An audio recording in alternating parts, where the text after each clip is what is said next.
Well, Mick, in 1979, North Melbourne by Brownlow medalist Gary Dempsey from Footscray, and your numbers of regular senior matches started to decline. Did you lose heart, even though you won the reserves best and fairest and ran third in 1980? Did you lose a bit of heart when Dempsey came to the club? Well, naturally, I wasn't getting all that many games once Dench arrived. I think the first year he came there, I got about half a dozen games or something, and the second year about 3. So naturally, you're not always pleased just to be playing in the seconds. I was starting to get on in life. I was 30, I think, at that stage. And I looked around at a few different states. And I remember a gentleman and his daughter coming to me mid-year in Melbourne and asking me to come up here, and I've been very pleased that I met Nolan This. Yeah. And, 1980 is to be your last VFL season. That's the end of a distinguished career of 110 senior matches, 3 grand finals, including that now famous 1975 win. Here is a message on video from the man who was your coach during that career, Ron Barassi. Life, and it's certainly been a wonderful life so far. I guess if Mick had his time over again, his first introduction to me as a prospective footballer may have been a little bit different, in that he may have just been round a corner and stuck out his arm or arms and then his leg or legs, so that I would have thought, well, perhaps this is a likely looking type, because in the arms and legs Mick's quite normal. But of course, when I first saw Mick, I saw the whole body, and I just couldn't believe that a guy of this shape would be trying to try out for a VFL club. But appearances don't always tell the full story, and Mick soon showed us that he had tons of football ability, that he was fair dinkum about his playing of the game, and he had a tremendous attitude. We did find out as we got to know Mick and his training style and his playing style and everything about him, that that part between his thighs and breastbone just could not be altered. It wouldn't surprise me to see any photos of Mick as a baby and to see that same middle part in the same shape. But Mick as a player was tremendous to handle. He never complained. He was very, very coachable. And he went on in his football to become a very, very good ruckman. As far as the art of ruck work is concerned, Mick achieved the highest level in the VFL.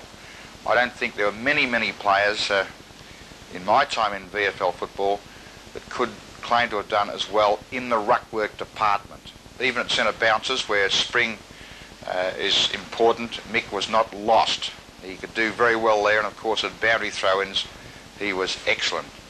In fact, I guess the highest accolade that could be given to this part of his game was Barry Cable, who, as we all know, was one of Australia's greatest ever rovers, a true rover, and a guy who put in a lot of thought into his game and things that affected his game, and naturally ruckman's ability does affect a rover's game to a certain degree. I know a good rover can make up for it and all that, but if he has a class ruckman with him, his game is made much easier.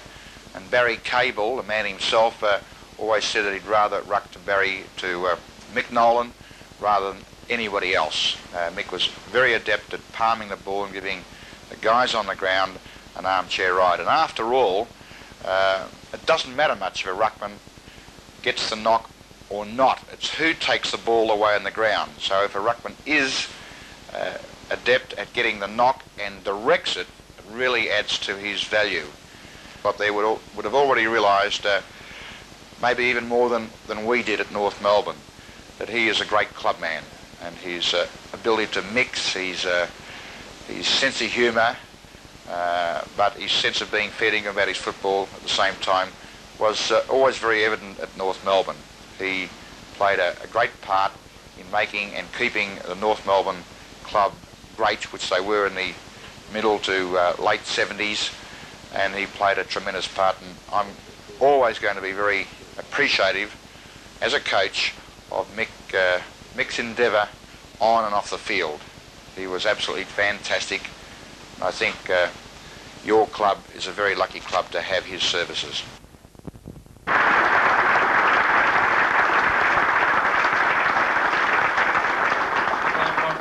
Mick, you mentioned earlier that Barassi had never sprinted with you, so he didn't know your speed. Well, you can't say the Mayne Football Club aren't big spenders. After you said that, they went and got on the phone and they got Ron Barassi straight in. Ron Barassi.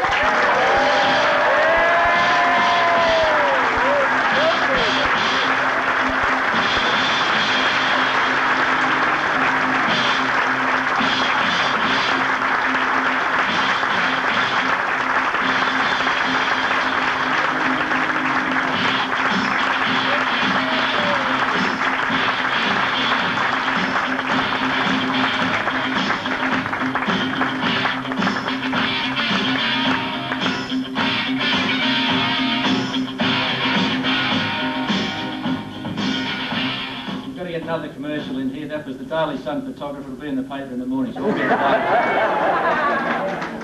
Ron Barassi, welcome to Mayne firstly.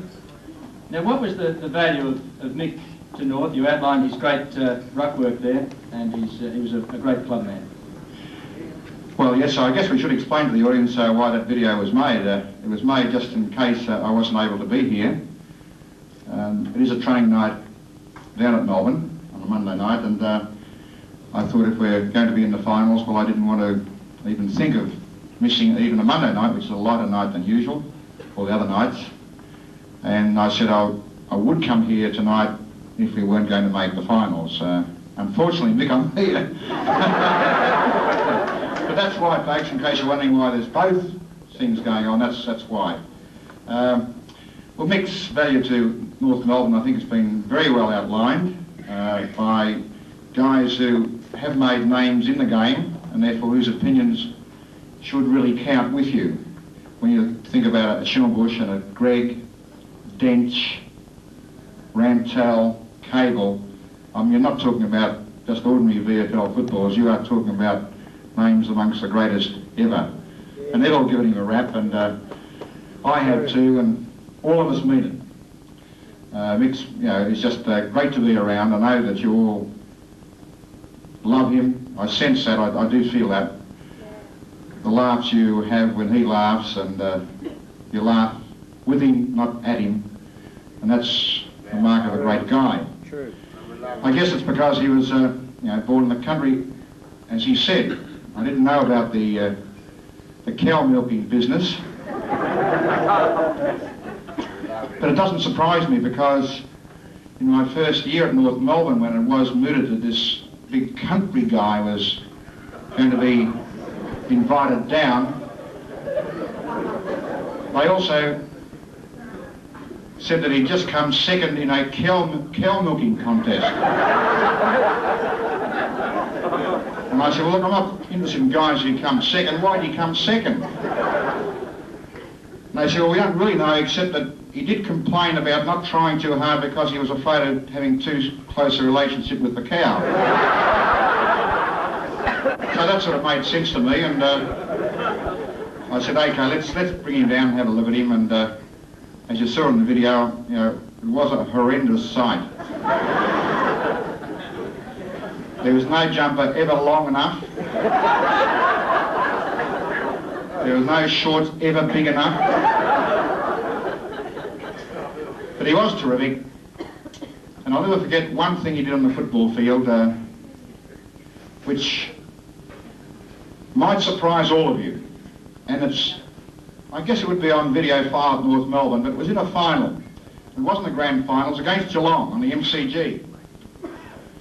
And I think it was a heavy ground, certainly a holding ground. And Mick broke from about the centre circle area with the ball, swept through a couple of Geelong defenders, and ran towards the line of the square. Just as he passed the line, he must have seen another Geelong guy further up the track coming towards him and decided he had to have a kick. And Mick launched into his biggest ever kick. And you wouldn't want to know, it went straight through the middle. It must have gone 80 yards. It was an unbelievable sight. We had the side-on version. And he lifted the whole 18 stone off the ground and into the kick. It was just a glorious sight to behold. You know, you can really forget about the Cables and Matthews, Blights, Carmans, all these Lairs. Just give me the sight of the Mick Nolan 80-yard kick down the middle for a goal any time.